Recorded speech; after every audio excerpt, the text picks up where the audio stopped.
Good evening and welcome to the hour dedicated to talking about all things strange, weird, and paranormal. You're listening to Strange Talk, broadcasting on 1660 AM in Northside, 91.7 FMHG2 WVXU in Cincinnati. We're also streaming at radioartifact.com around the entire planet Earth. The intro track to this episode and most of our episodes is the Strange Talk intro by Starsilk. And I'm your host, Alyx. And I'm your host, Creature. Yeah, we figured we'd do a little bit more weird news this week, you know. Getting back into the groove of things. Yeah. There's one thing they say, it's that we're too groovy. Yeah. I apologize for everybody that recoiled at that joke. All I'm thinking about is Scooby-Doo now. That's all I got. Groovy. I like Scoob. Jinkies. Or Jeepers. I don't know. I can't remember all of them right now. No. Both of those are Hold right. on. So Shaggy's got Zoinks. Scooby's got Ruh-Roh. Daphne's got Jeepers. Velma's got Jinkies. And then Fred's is just let's split up, gang. He doesn't have like an exclamation. That's the thing. He does. He has hold the phone, I believe, is what the official hold the phone. Yes, because if you watch it, he says that in a lot of episodes, but it's such but a like, not like. But like when he's like being startled by like something, what is he? He's not startled. He's the Ubermensch of Scooby-Doo. It's always like, well, gang, it looks like we got another mystery on our hands, or let's split up, gang. Oh, actually, I do see here in this forum it says his new catchphrase was "hold the phone." It's you know what I love. So we've talked before. We're both pretty big Scooby-Doo fans. Yeah. Frank Welker, the voice actor for Fred since the 60s, by the way. If you ever wonder how Fred always sounds the same, it's because it's always been the same dude. He will never leave. He will never die. He's also he does. That's why he doesn't have a like exclamation, is because he's never surprised by anything, because he's been around forever. Like I got two. Since the dawn of time, he has existed, and he has been voicing Fred Jones from Scooby-Doo. Fred Jones predates us all. Fred Jones might be God. We have no way to know for sure. I would say, two of my favorite fun facts about Frank Welker is if there is an animal noise in a movie in Hollywood, there's a good chance that Frank Welker did it. It's either him or D. Bradley Baker. Or occasionally, it's Alan Tudyk. Yeah, God, I love Alan Tudyk.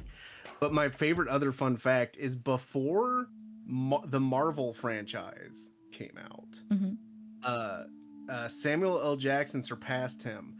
But Frank Welker at one point was the richest actor in Hollywood because he never said no to anything. Like Nicolas Cage, okay. Yeah, it's like so actual like financially, he finally got surpassed by Samuel L. Jackson because of Marvel. Oh my gosh. But I was like, that is so. Oh, this forum made a really good point. He, back in the day, his exclamation when they would like see something, he would be the one who would always yell, "Run." I can't do it how he would like do it, but where he was like, "Run." Oh, that's what I was gonna say. So Frank Welker has a weird way of speaking, and I've always loved this. He doesn't say treasure. If you listen to Fred, he always says treasure. And I don't think I've ever noticed Fred say treasure or treasure. Watch it when you watch it next time. Listen for him to say treasure. You will never unhear treasure now. Treasure. It's like I'm gonna have to watch like a pirate episode of Scooby-Doo, not a pirate episode of Scooby-Doo to hear him say treasure. Oh, it is hysterical to the point now that like I've whenever I say treasure now I have to say treasure because it's just too fun to not say it. Oh goodness. I love that. I apologize to you at home listening that you tuned in for Strange Talk and we've just been talking about Scooby-Doo. Hey, peek behind the curtain here. Our Strange Talk group chat is actually called, I don't remember exactly, it's something Scooby Gang. Strange Talk Scooby Gang, I believe. Yeah, I'm Strange Talk Scooby Squad. Yeah, I'm sure it'll change at some point where it will just keep becoming different iterations of the Scooby Gang. It felt correct. There's 4 of us. We're just missing the dog. So I think we know who the dog is. Don't say nothing. Who? It's. I mean, you might be from space like Scooby-Doo. We don't know. You are a creature from. That's true. That's true. We'll leave it to the audience to vote it. Vote at home. Who's the Scooby-Doo of the Strange Talk group? Which is fun because you haven't even met all of us yet. There's some of us lurking in the shadows and you have no idea what we're up to. Which is also funny because I think by default I would end up being Fred, and I'm so not Fred. I don't know. I think you make a pretty good Fred. I don't think I could pull off the ascot. I'm personally, I've always thought I was either a flim flam or a Creature, I have a worse question. Let's hear it. Which of us is Scrappy-Doo? Oh god. We have to find the Scrappy to our show. Oh wait, that's easy, Jason. He'll appreciate that. Jason, if you're listening, that's for you. All right, let's get cracking with weird news. We've talked about Scooby-Doo for a solid 7 minutes. And we could talk about it a lot more. All right, we're just going to get right into our weird news here. Our first headline comes from AP News. This is by David Fisher. No, not David Fisher from 6 Feet Under. David Fisher, Fischer. This was last updated on February 4th, and it is titled, Paradox Museum Miami takes guests through a 21st century funhouse of mind-boggling illusions.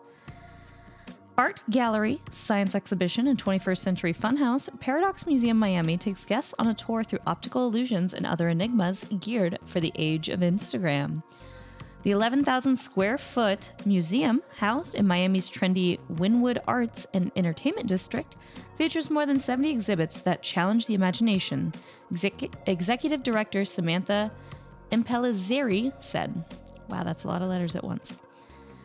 It ebbs and flows between periods of highly tactile and interactive exhibit pieces and fully immersive photo opportunities where you yourself become the paradox and walk away with some really fun and unique social media content.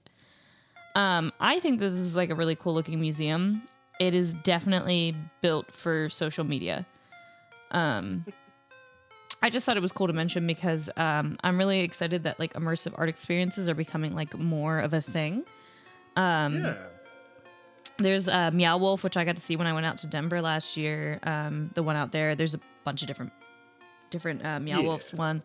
There's Otherworld up in Columbus that I got to see in the last year as well. Super, super fun. Anything that you can kind of like, I don't know, interact with and be a part of is really fun. I would say that Otherworld and Meow Wolf are more on the artistic side. And then you have, what I've always really loved is have you ever been to the City Museum in St. Louis? I have not. I love the city museum because it's a museum and there's like art in it, but also like there's no rules. So like if you find a hole in the wall, you're allowed to climb in that hole in the wall. So I love it because it's basically like an adult jungle gym. So like there's an aquarium in there. There's literally a hole in the wall in the aquarium, and I climbed up into it because I went, I need to know where this goes. And then I was like up inside looking down on the aquarium, and I was like, I don't even know if I'm supposed to be here, but it's open, so I guess I'm allowed to. And they have you sign a waiver when you go in, basically saying that if you get hurt, it's your own fault, which is fair because you could definitely get hurt there. But it's a lot of fun. There is, among the things that are in there, there is a Ferris wheel on the roof as well as a bus that just like overhangs the city that like you can go into the front of. It is really freaky. So it's built in an old shoe factory. So there's like I think it's like a 20 foot doesn't sound right. 20 story maybe. That's let me double check the height of this. I think each story is like 10 feet, isn't it? Yeah, that's why I have to double check that. So it's a 10-story tall slide that used to be the chute that they would like put the shoes down because it used to be a shoe factory. One of my favorite things, there's a no skate park. So you just run around on a skate park with no skateboards. That has a gigantic pencil in it. And yes, the tip of it does work. There is at one point, there's a hole in the ground. And if you climb in it, it's a maze that gets smaller and smaller and smaller as you go. And yes, it does hurt your knees. So I highly recommend knee pads if you go there. But anyway, it's super fun. And I really love just museums like that where it's like, oh, do you want to climb that? Go for it. You want to interact with that? Go for it. I think it's a lot of fun. Can I make a social observation real quick? Mm-hmm.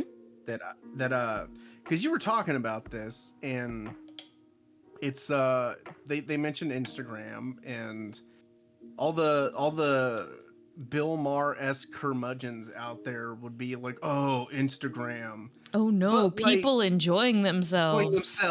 That's what I was gonna say. Is you and I both have been into photography. Yeah. And I think we can both attest to photo ops are nothing new. No, not at all.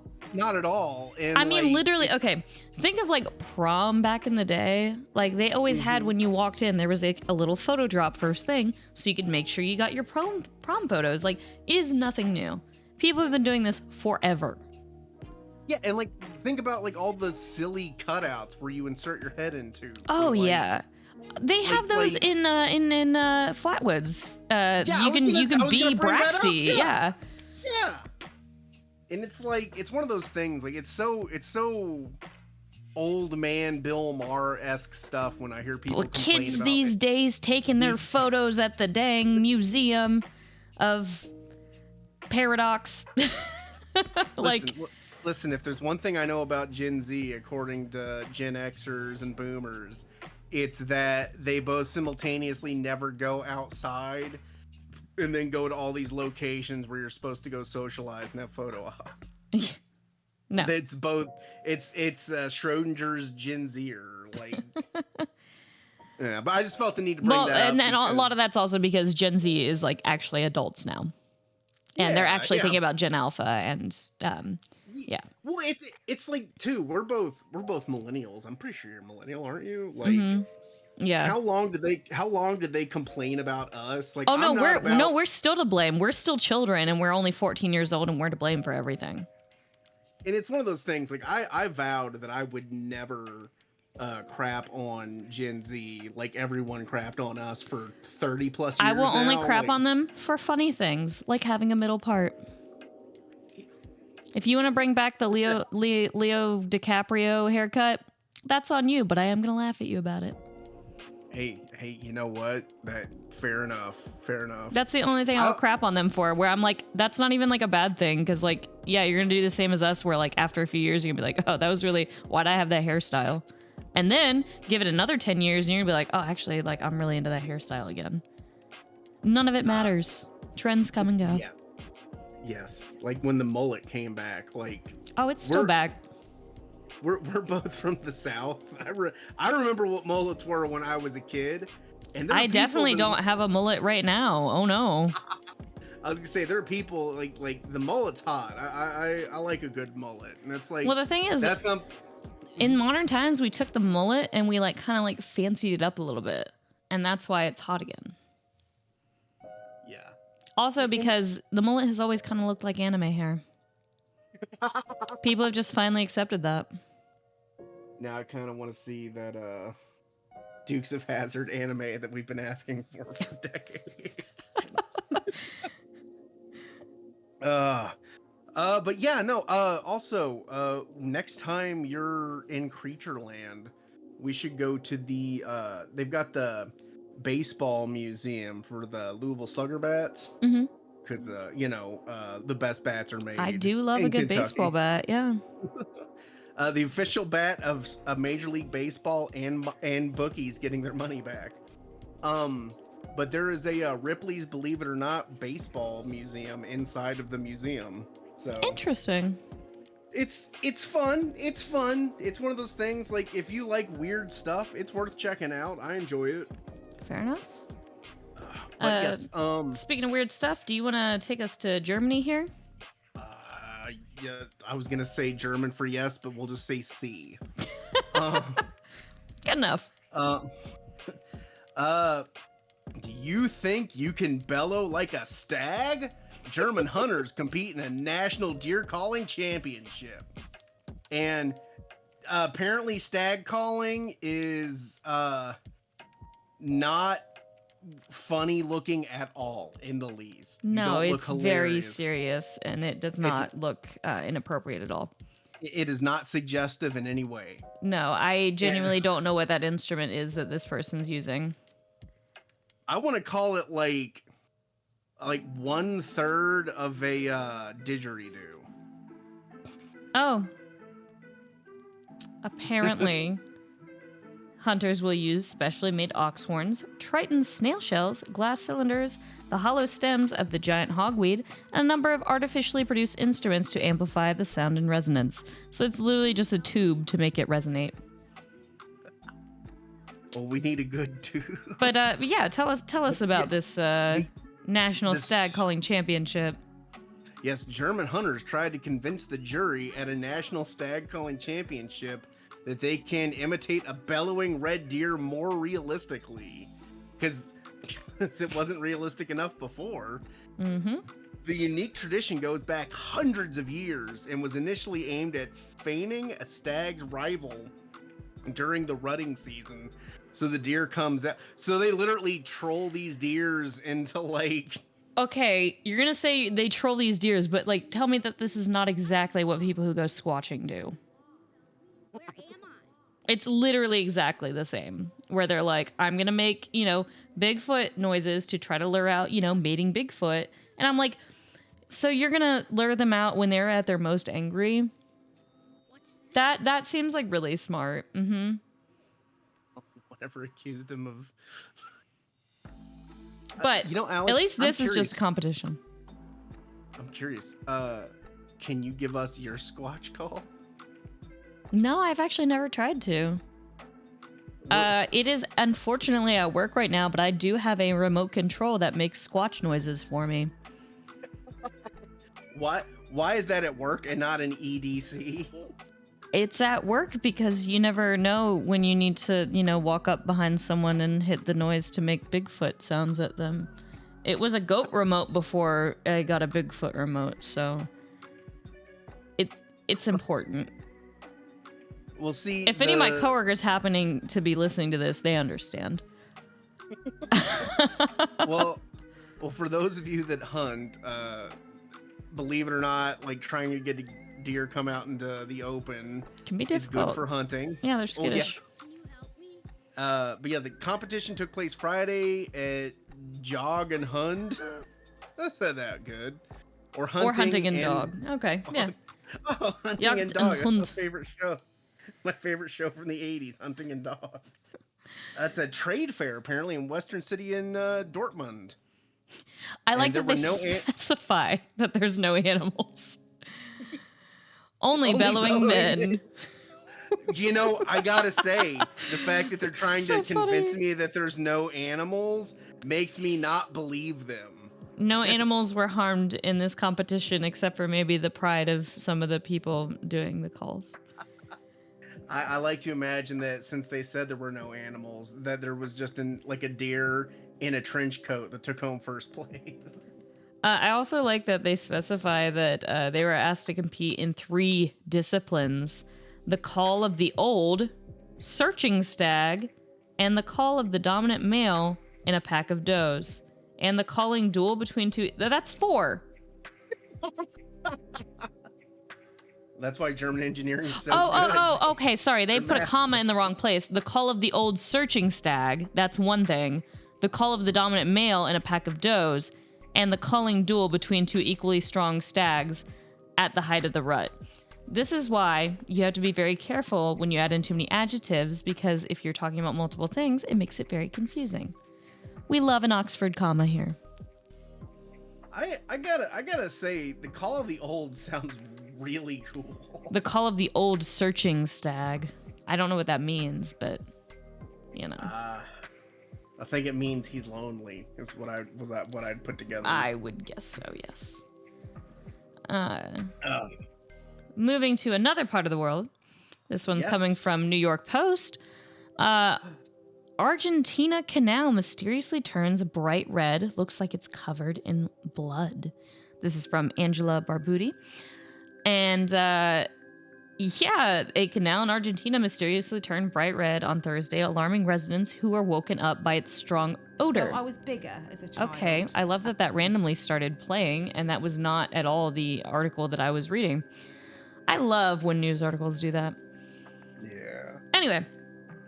I was convinced for a second you were going to say that the canal disappeared in Argentina, and I was fully willing to accept that. Basically, residents woke up. They're freaking out because it smelled horrible, and it was blood red.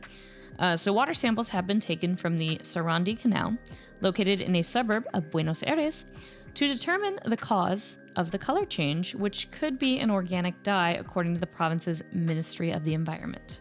So not entirely sure why it's like that yet, but it is rather spooky looking. And also, there is a local leather and textile factory nearby, which are apparently known to dump dye and chemical waste into the waterway, which flows into the Rio de la Plata between Argentina and Uruguay. So I guess at times it's been like yellow with an acidic smell as well. That makes people sick as well. So my first thought when I saw this was that is 100% algae, but that's not algae. That's too red to be algae, and also it would not smell like that. So hopefully they can get that fixed. Yeah. Hopefully that's not the main water supply, because that'd mean a lot of people be going without water. So it most likely is. You know how that goes. Yeah. Well, let's move over to some good news. Man slapped with $200 fine for using speakerphone in train station. Hey, this was also written by Angela Barbuti. Angela. Thank you, Angela. Also like from her New York last Post. name. Yeah. Like in the pictures. He was just a phone call away from a massive fine. Ooh. That's a good one, Angela. That's a good one, Angela. Thank you, Angela. A man was slapped with over $200 fine for using a speakerphone functioning on his cell phone in a train station in the French city of Nantes? No. Nantes? I don't know. I can't do French. Some French word. I can't pronounce any French. Spanish, I can do a little bit. German, I can do a little bit. French, I'm lost. You know, I'm from the South. We don't speak no French here. We I'm gonna guess Nantes. Because, they don't like pronouncing vowels, so I'm gonna guess they're not pronouncing that E at the end. Oh, yeah, you're Nantes. probably right. I'm gonna go with that. Nantes. I guess I could look it up. Oh, France doesn't exist. City in France, okay. No, I don't want to practice. Just let me listen to it. Nantes. Okay, so yeah, don't even try to pronounce that at the end. It's Nantes. Thank you. That's very French of them that they just gave up after the T. Yeah, they went Nantes. You don't even need the ES at the end, just Nant. Anyway. The man only identified as David was chatting with his sister on speakerphone when he approached by an official from the French state-owned rail company SNCF. SNCF. I believe that's SNCF. No. It's French, so you just don't pronounce it at all. Oh, that's right. Sorry, that was a bad joke. I enjoyed it. Genuinely, one day I will learn to pronounce anything in French. Until then, I'm trying my best. That's fine. As SNCF, probably shouldn't call it that. As SNCF security person told me that if I didn't turn off my loudspeaker, I was going to be fined 150 euros. He told Bimp TV. I'm sorry, Boyfriend MTV. Wait, BFMTV, so something French MTV, maybe? Yeah. It's because French music television. BFMTV. It might be, well... Oh, no, it is not that at all. It is a French broadcast television, so it's probably like Broadcast France. MTV, it doesn't say what it stands for. It's actually BFM TV. So the M and TV are not together. Oh. So it... wow, this really is not telling me what it stands for.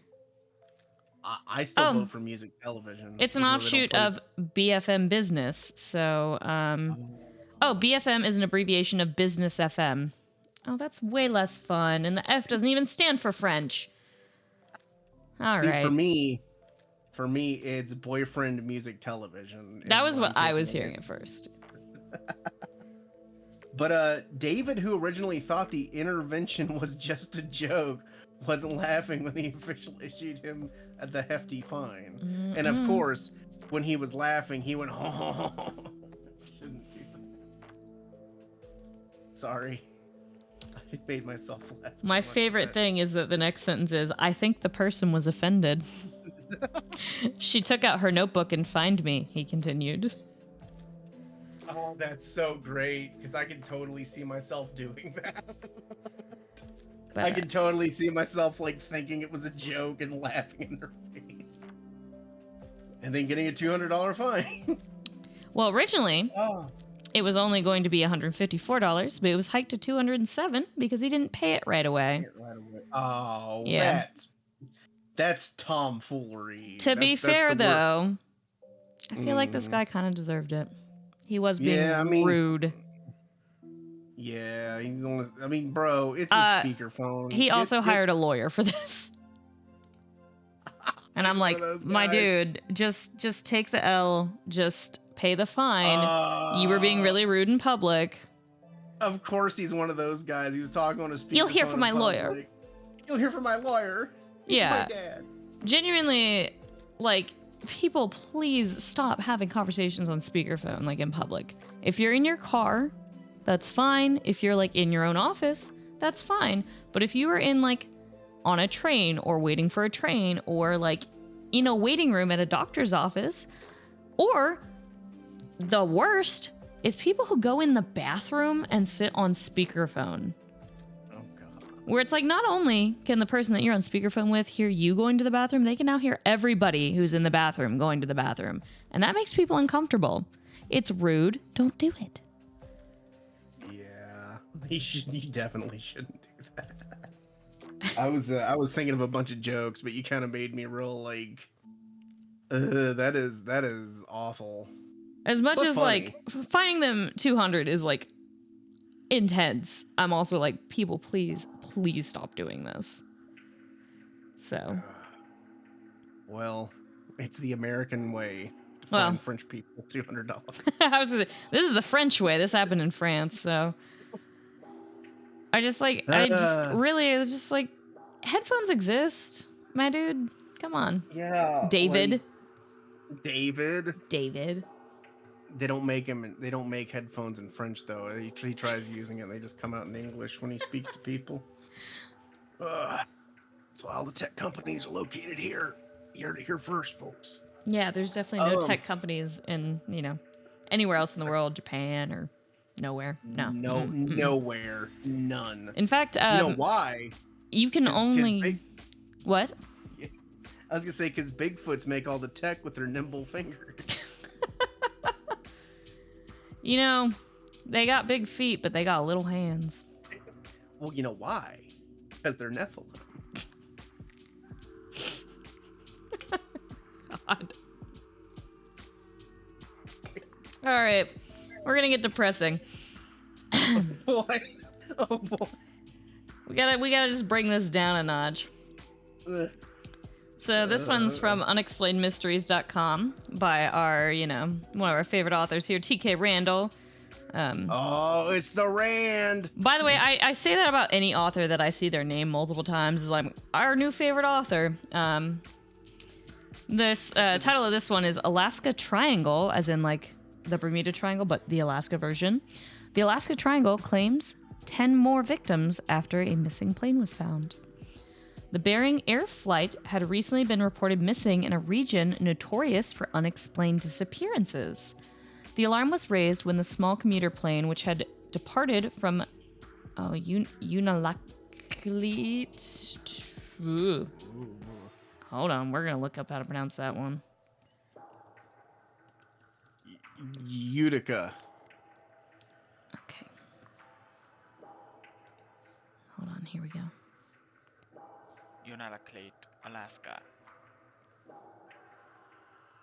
Hold on. Unalakleet. Unalakleet, Alaska. From Unalakleet to Nome at 2:38 p.m. on Thursday, failed to make it to its destination, sparking an extensive search and rescue operation lasting several days. Sadly, though, the search ended in tragedy when the wreckage of the plane was discovered earlier today. This was posted on February 8th, by the way. So earlier today on February 8th, approximately 34 miles southeast of Nome. It is believed that all 9 passengers and the pilot were killed in the crash. This, however, is by no means the first such disaster to strike the region. Since 1972, the area there is sort of between Anchorage, Juneau, and...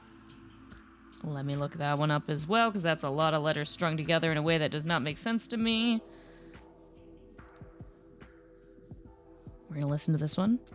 Utqiagvik.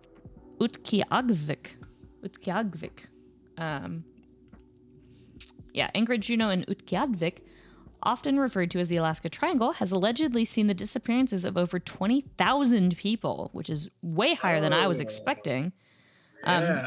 In many ways, this echoes the more famous Bermuda Triangle, a region in which planes are said to disappear without a trace, and where crashes and disasters are disproportionately commonplace. One of the most notable disappearances to occur within the Alaskan Triangle was that of House Majority Leader Hale Boggs and Congressman Nick Burdick, who had been flying from Anchorage to Juneau in 1972 when their plane vanished and was never seen or heard from again. Other disappearances include that of 25-year-old Gary Frank Southerton, who went missing during a hunting trip, Joseph Balderas, who vanished in 2016, and Florence Ukpiakluk, who disappeared in 2020. According to reports, over 2,000 people go missing in the region every year. In all likelihood, the remote nature of the area, coupled with challenging weather and terrain, are likely to be the primary suspects in this ongoing phenomenon. Yeah. So, I kind of appreciate the fact that Unexplained Mysteries didn't immediately try and tell us that it was aliens that people go missing. Yeah. I'm not against that theories like that. I'm just saying that I'm glad that's not a place's like first jump to thing. You know what I mean? Yeah, no, I super appreciate that. I was gonna say, I'm assuming most of these names are probably Inuit, is why we. Correct. I would. That would be my guess as well. Because yeah, I've never seen like letter clusters quite like this, and it doesn't look like there's any like Russian stuff, which would also be like Alaskan. So kind of naming. Have stuff. I told you my like kind of like crackpot theory about the Bermuda Triangle?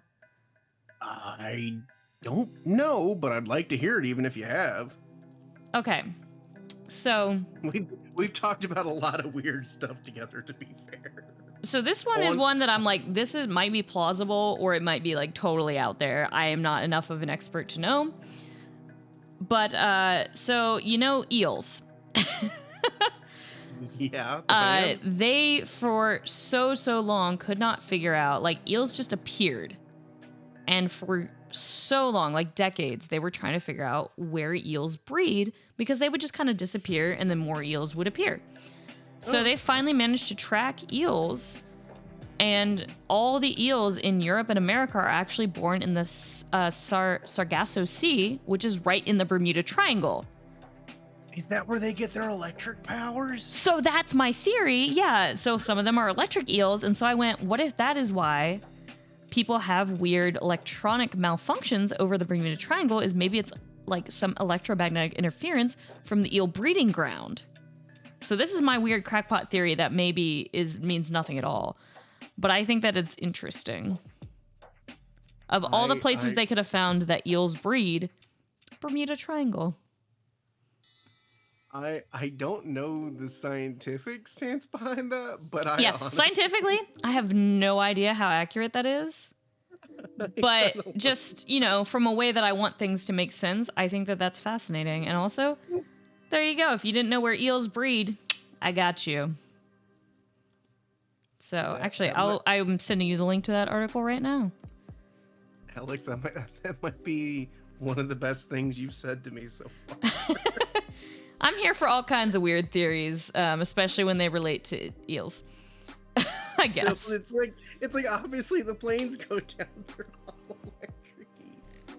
Oh, it's beautiful. I am so glad we are friends. I'm here for all your crackpot theories. You want to take us somewhere else in the world here?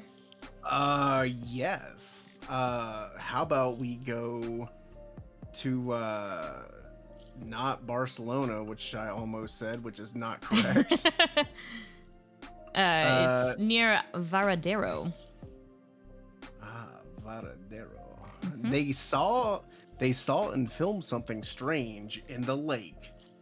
Around the, I am out of respect not going to attempt to say that word. They came to say Nahuelito? Yeah, I think you're right. I think that is Nahuelito. They came to say goodbye to the Flica del Plata. Fernando, a resident of Bariloche. So, for those of you at home, this Bariloche. Bariloche. This has been translated automatically from Spanish. Yeah, to so English, that's part of why this is difficult. Is some of it is auto-translated and not very well. Like, for instance, it's talking about how he talked to Radio 6, except for it still says Radio 6. Well, I'm like, you could have translated that. Okay. So Fernando, a resident of Bariloche, told Radio say it. You just said it. Told Radio 6 about the strange sightings. Yeah, Radio he 6. filmed on Thursday in Nahula Hapala near Varadero, where the Flecha del Plata ship is sunken and is said to be removed and scrapped. Watch the video here. Which, that is just a picture. Where's the video? Oh, it's down here. Do we want to watch the video real quick? I'm down to watch the video. All right. I'm going to mute this because I don't think the audio has anything. Yeah, that's definitely something moving on the water. Yeah, that's... Huh. I think it's still playing audio even though I muted it. Oh. Yeah, I was going to say, that's... Huh. That's kind of like vaguely Nessie sighting looking. I mean, obviously it's not Nessie, but Nessie-esque. Yes. Ness-esque. That is definitely very Nessie-esque. Mm-hmm. It's not quite like rising out of the water like Nessie. But like that's something big moving. Interesting. Yeah. That's very that would spook me. That would definitely spook me a little bit. Yeah. Especially if that's where a supposed salvaged vessel was. Like, it'd be one thing if the boat was still there, because I could just, write that off as like, oh, water currents hitting the boat, whatever, right? But the fact that there's nothing there now makes it says is sunken and is to be removed and scrapped, so I don't know if that means that if it's already been removed or if it's going to be removed, because I think that's a translation issue. Yeah. I thought it said it had been removed. Yeah, that wording is unclear. Yes, I guess this happened at like 4:00 too. Yeah, just before the wind picked up, the lake was a mirror, as if a huge rock had been thrown. There was no wake. It was 20 meters from. Sorry, I'm sorry I'm reading this so weirdly, but I know that this is translated. Yeah. Or not poorly, but not great either. Yeah, I mean, Google auto translate. Thanks, Google. Yeah, it's like. Or actually, you might be looking at a different translation than I am, because I don't know what browser you're using. Oh, Chrome. Oh yeah, same. Okay, yeah. Thanks, Google. It's had gone to say goodbye to the Flecka's a horse. Fletcha.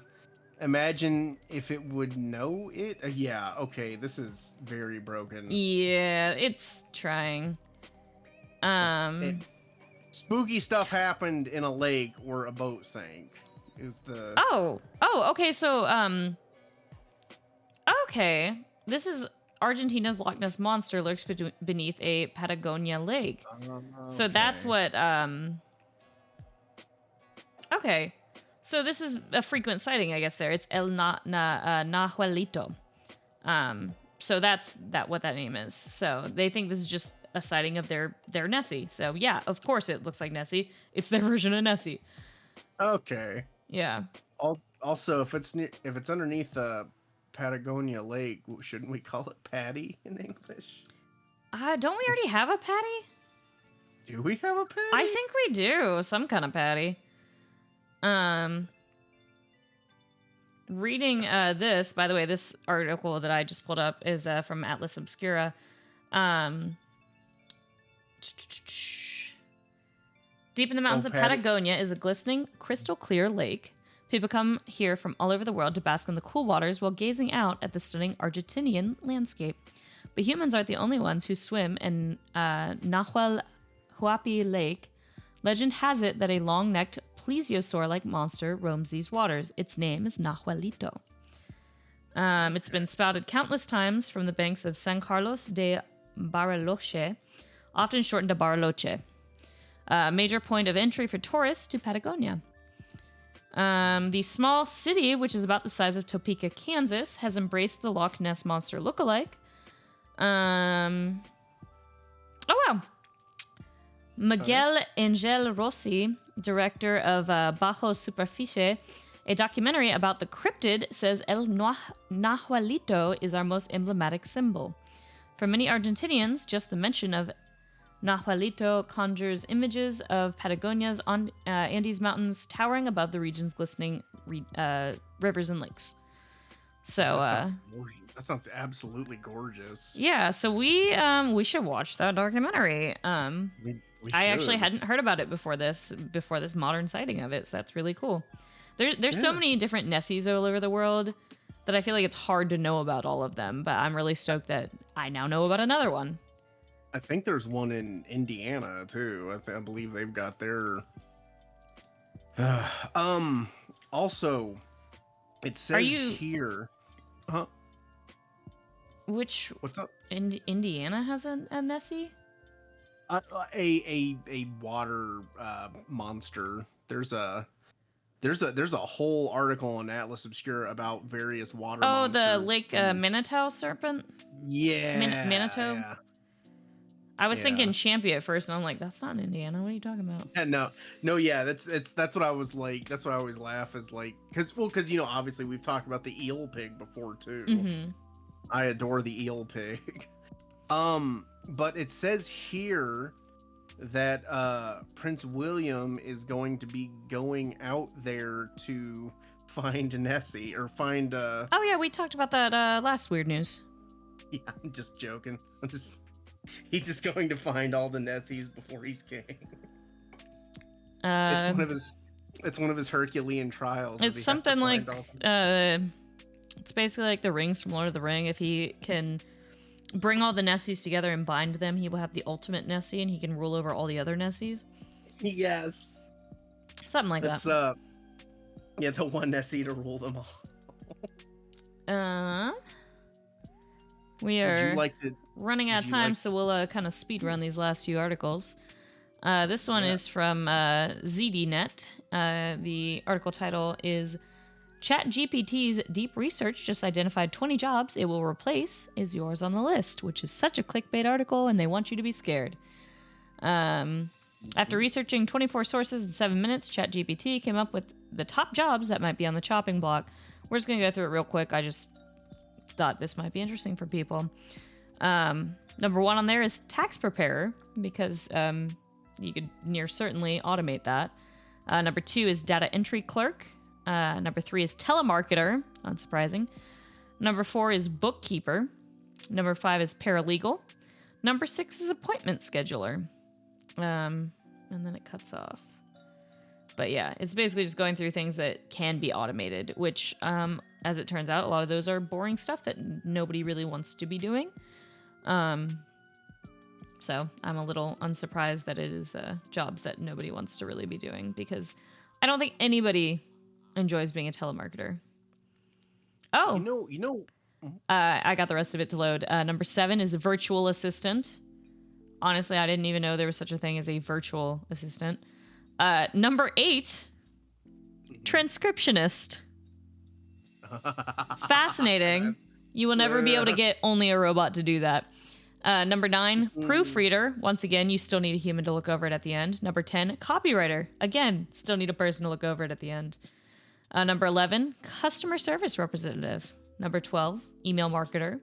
Number 13, content marketer. Number 14, social media manager. Number 15, translator. Yeah, that's gonna go well. Yeah. Right. Number 16, technical support analyst. Yeah, good luck with that. You might be able to do base stuff, but good luck with that. Number 17, recruiter. Number 18, market research analyst. Number 19, travel agent. And number 20, tutor. Wait, recruiter? Yeah, recruiter's on there.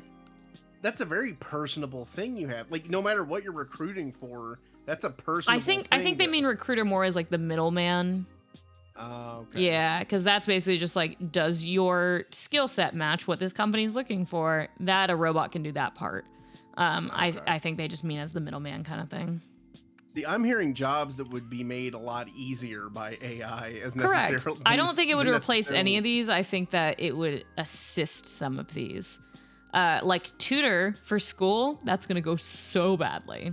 Yeah. But yeah, I just thought we'd talk about that one real quick. Well, you know, they left out the top one though, I believe, because I don't see CEO on the list at all.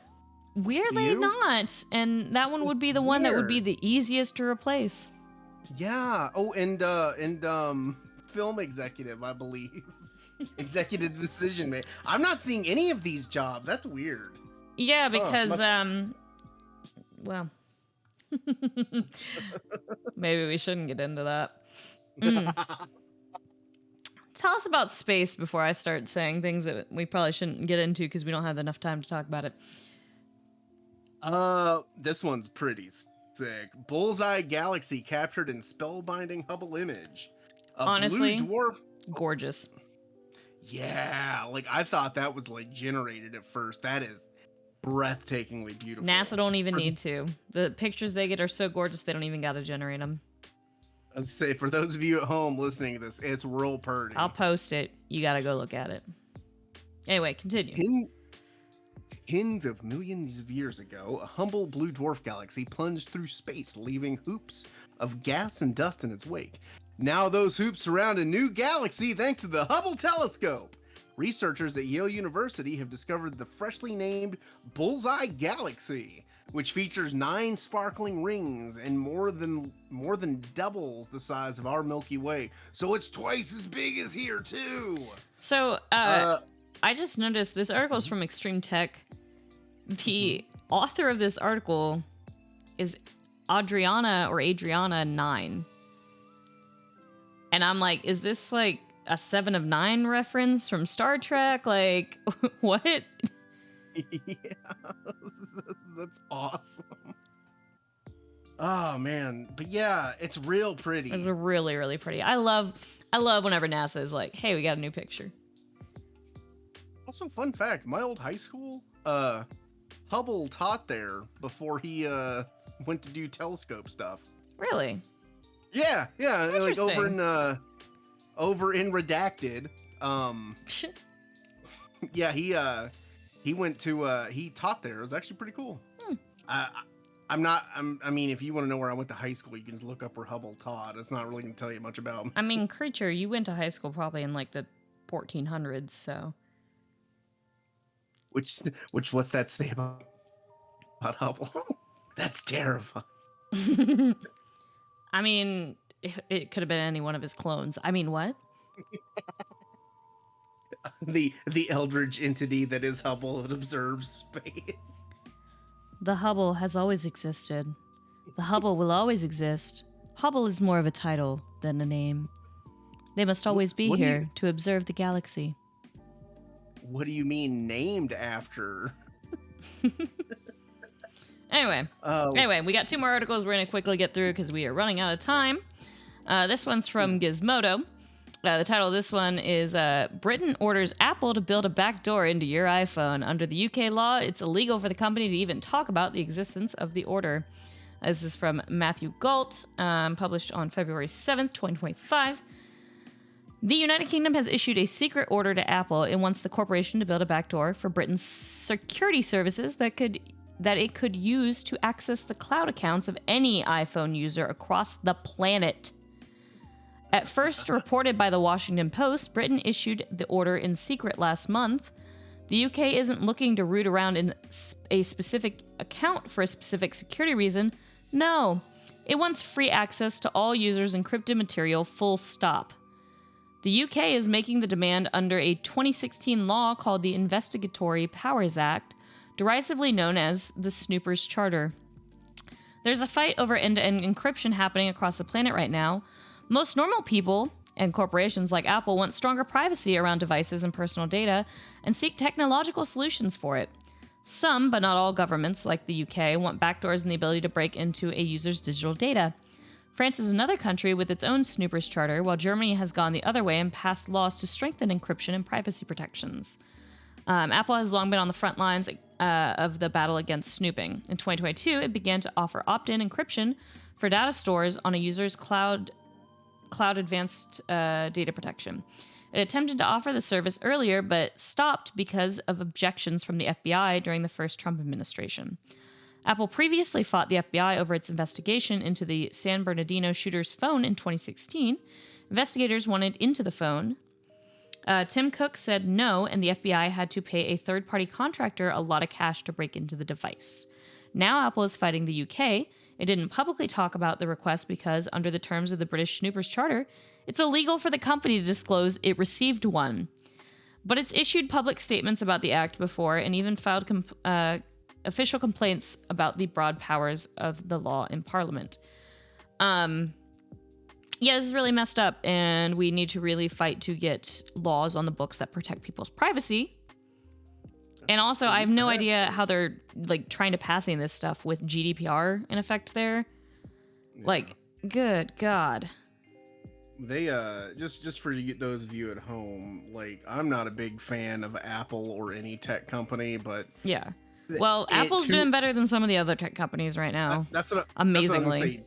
To Apple's credit, as much as I don't like them, they've always been very hardcore against the whole backdoor thing.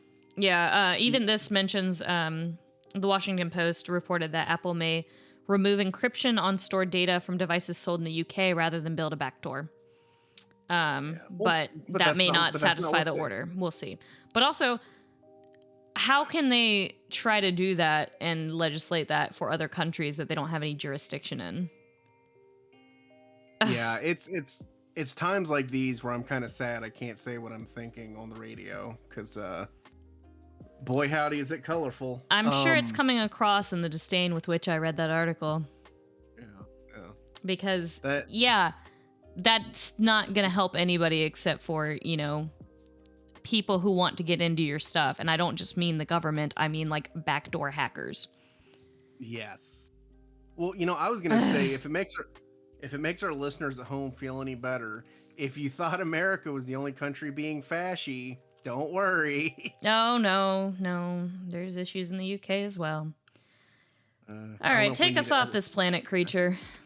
All right, we're gonna talk about SETI, baby. Yeah.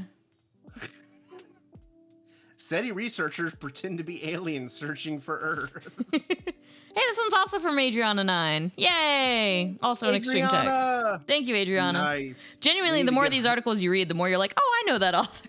My favorite author. We need to invite Adriana on to talk about Bullseye and SETI. Anyway, go ahead. Their research reveals which earthly techno-signatures would be easiest to detect from a planet across the galaxy. Scientists are pouring their resources into searching for signs of life on our planets. Planets? Why did it pluralize that? On other planets. Oh my god. On other planets, not our planet. Hey, they're trying to find life on our planet too. Why not? Well, hey, you know what? To be fair, I mean, we can claim most of the stuff in the solar system. But how might extraterrestrial life find us? An experiment spearheaded by the SETI Institute studies how alien societies might theoretically use Earth's techno-signatures to locate human life. The project reveals not only the diverse ways in which we humans make our existence known, but also which signatures might lead intelligent life to our celestial doorstep most effectively. I think that's really cool. Yeah. See, the experiment led by SETI's technological research scientist Sophia Shiketh, with assistance from Penn State's Extraterrestrial Intelligence Center. That's sick. Begins with a few key assumptions. First, extraterrestrial life in question would come from a mirror Earth, a planet just like ours, but halfway across the galaxy. Okay. Second, experiment assumes that the intelligent life on this mirror Earth possesses the same technology we do and has used it for the same amount of time as humans have. That's a lot of assumptions. Rockets, satellites, radios, telescopes, infrared observatories, and so on are all fair game. They just can't be more advanced than our own. So they're just assuming they're on the same level as us rather than like being more advanced than us. Yeah. Okay. So it's not like, I was like, those are some assumptions to be making. Yeah. I assume that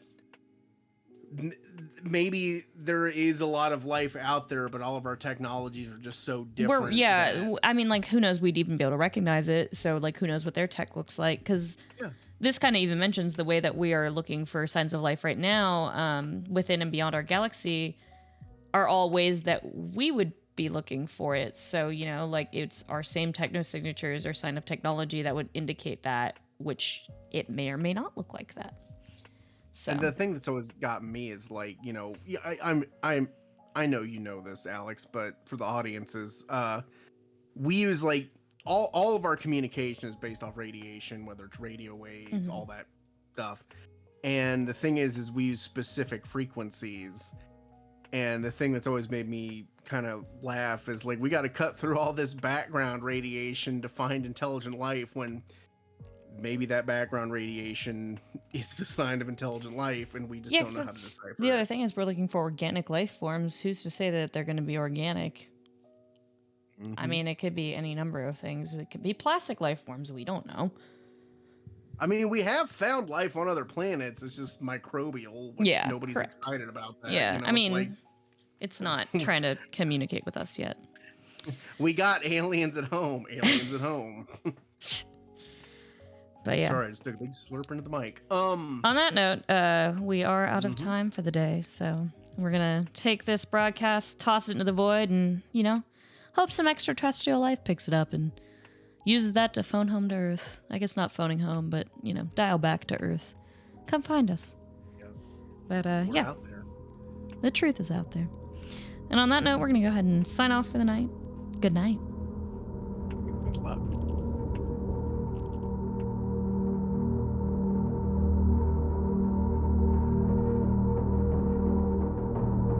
You are listening to Strange Talk on Radio Artifact on 1660 AM in Northside and 91.7 FM HD to WEXU in Cincinnati.